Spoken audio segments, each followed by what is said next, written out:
So in this video, I have an update for you in the rare breed FRT trigger issue with the ATF. Rare breed has now filed a new lawsuit against the ATF. So let's talk about this. But real quick before we jump into this video, if you think the ATF needs to be abolished, go ahead and hit that like button and subscribe. Also, I want to give a shout out to one of the main supporters of this channel, which is USCCA. Through your membership, you get training, education, and self-defense liability protection. So if you carry a firearm, I highly recommend you take a look into USCCA, and I'll put a link to them down in the details section. So like I said in the intro, we have some additional news relating to the rare breed FRT-15 trigger issue with the ATF. We received news that Rare Breed Trigger has filed a new lawsuit against the ATF. This time they filed in a federal district court in North Dakota. Now this is all coming off the heels of recent ATF actions in sending an open letter to all FFLs in regard to treating some FRTs as machine guns under the NFA and GCA. The letter from the ATF claims that people in possession of these FRT-15s are in possession of illegal machine guns and can be subject to heavy fines and criminal penalties. Now, for those of you confused about what's going on in this whole issue, let me explain real quick. Back in July of 2021, the ATF sent a cease and desist letter to Rare Breed Triggers. In the letter, the ATF claimed that, in their eyes, the Rare Breed FRT-15 Force Reset Trigger meets the NFA and GCA's definition of a so-called machine gun.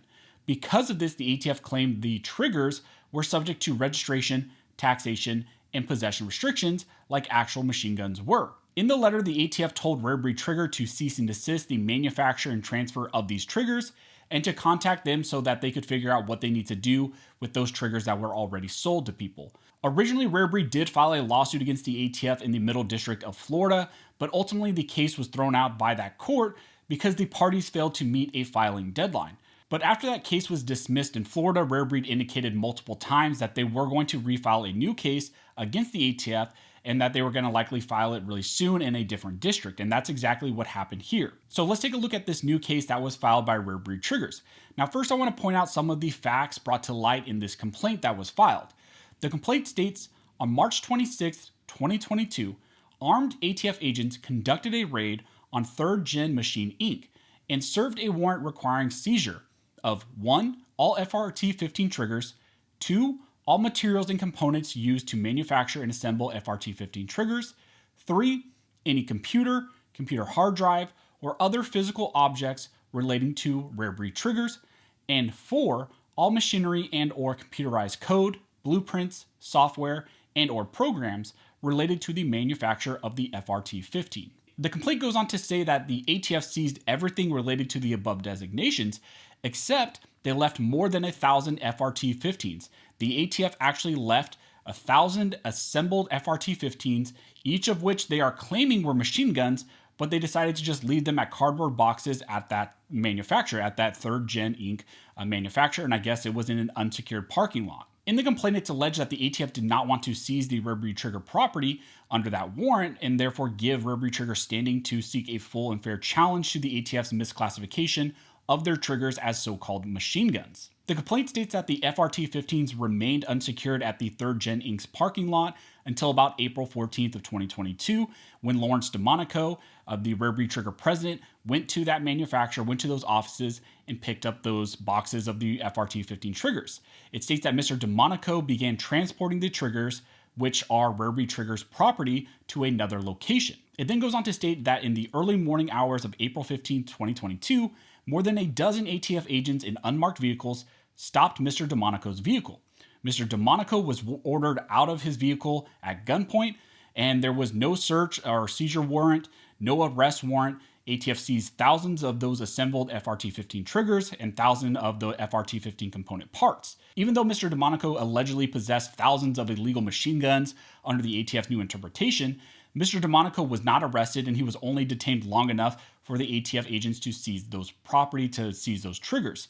In fact, it states that one of the ATF agents literally apologized to Mr. DeMonico, acknowledging that the FRT-15 is not a machine gun. So those facts demonstrate the rogue actions of the ATF. They claim these items are so-called machine guns, they are raiding companies, but not seizing the triggers, and they're doing this to avoid standing and giving standing to cases and individuals so they can actually be sued or hearings can actually be heard against them. And then they're also holding the owner at gunpoint, seizing the items, not arresting him, and are even making statements that these are not in fact what they're alleging, but still they're going to pull him out of his car, hold them at gunpoint, and then say, well, yeah, we kind of admit that these aren't actually what we're saying they are, but doesn't matter. We're still going to try to enforce our arbitrary new interpretation against you. Now, the first count rare breed triggers brings against the DOJ is a violation of Section 706 of the APA. Rare breed argues that the DOJ has unlawfully withheld and or unreasonably delayed the commencement of a condemnation action under 19 U.S.C. Section 1610. They argue that the denial or delay of this condemnation action has damaged rare breed trigger because so long as this is not actually held and it's denied or delayed, rare breed trigger will be denied the statutory right of such a hearing and to have a full and fair opportunity to cross-examine the ATF's witnesses, offer its own expert testimony, and have a full and fair hearing and review of the ATF's classification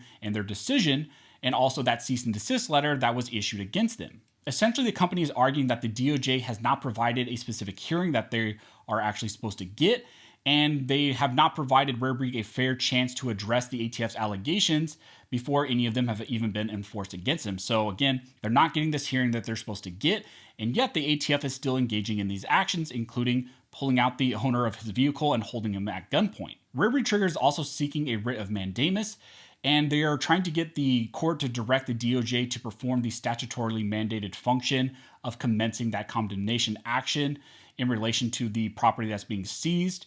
A writ of mandamus is simply an order from a court to an inferior government official, ordering that government official to properly fulfill their official duties or to correct an abuse of discretion. So here, they're requesting the court to force the ATF to hold that hearing, and at this point, the ATF is refusing to do so, so that is why they're seeking that writ of mandamus. Now, one of the main requests from the lawsuit is an order to vacate the ATF's altered regulations that they're enforcing. They're also seeking an order vacating that cease and desist letter that was issued by the ATF against the company Rare Breed Trigger, and they are also seeking an order vacating the ATF's classification of this trigger as a so-called machine gun. Rare Breed also seeks a declaratory judgment, which would find that the ATF's classification of the FRT-15 as a machine gun is unlawful and unenforceable, that the FRT-15 does not constitute a machine gun under the NFA or the GCA, and that the DOJ lacks the authority to expand or otherwise amend the definition of a machine gun under those two statutes. Now, whether you take comfort in Rare Breed's position that these are not in fact illegal, that these are legal triggers, is up to you. I agree based on the actual language of the law that these items are not machine guns, but just keep in mind the ATF is enforcing these arbitrary new interpretations against individuals. They have indicated that they will take necessary remedial actions against makers and possessors of these triggers, and the ATF has stated that the only option for possessors of these triggers is to either turn them over to law enforcement or to destroy them. So I'm rooting for Rare Breed Triggers. I hope that the ATF gets 100% lit up in this case. I encourage you guys to please go support Rare Breed Triggers. I think they have some sort of donation link out there where you can actually donate to them and help them with this lawsuit. If I can find a link to that, I'll try to link it down below. But again, this is an interesting case, and this is one of those really critical battles where you have the ATF reinterpreting things however they want, and now you have a company standing up and saying, no, we are not going to let you just do whatever you want. So if you have any questions, go ahead and comment down below, and I'll try to answer the best of my ability.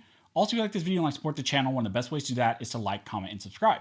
All those things help to fuel the algorithm or fuel Al Gore's rhythm. It adds fuel to his jet, and it signals to YouTube that you guys see value in these videos and in this type of 2A news. Again, I want to thank everybody who likes, comments, subscribes, who hits the notification bell, who shares these videos. You guys are directly impacting these videos, impacting this channel, and helping me to reach and educate more people than I could ever do on my own. So thank you so much for all of your support. And as always, thank you all for watching. Don't forget to like and subscribe. And never forget, the station is built by armed scholars, and the station will maintain by armed scholars.